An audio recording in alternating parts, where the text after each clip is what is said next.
Full Moon Guests, narrated by Chrissy Baggett. The radio buzzed as John and Carrie drove through the woods. They were headed to their family's cabin for a quiet weekend alone. Reports of 3 murders in the last week. Killers on the loose.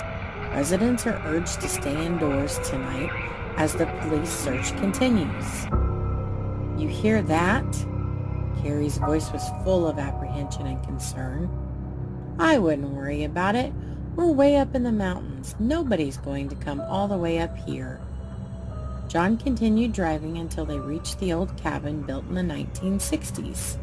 It's just me and you, John smiled. The perfect anniversary. Plus, there's supposed to be a full moon tonight.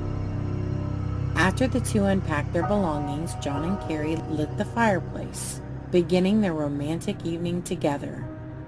As the night set in, the two poured a glass of wine and cozied up in the family room. Suddenly, there was a knock at the front entrance.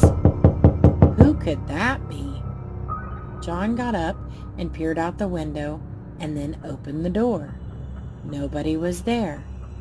Hello? He called out into the darkened woods, but no answer came. He closed the door and walked back toward Carrie, but then another hard wooden knock echoed through the room.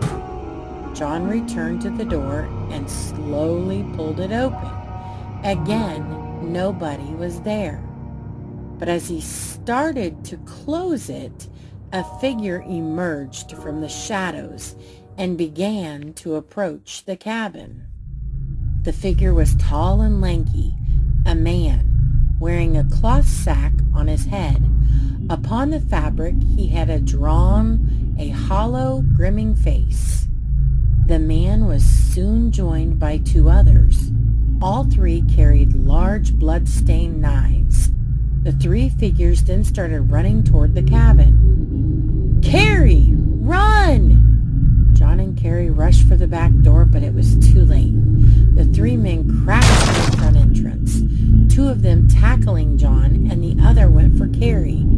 All 3 laughed hysterically as they bound John and Carrie's hands and feet. The leader of the 3 men knelt down next to John and looked out the window. It's a full moon, neighbor.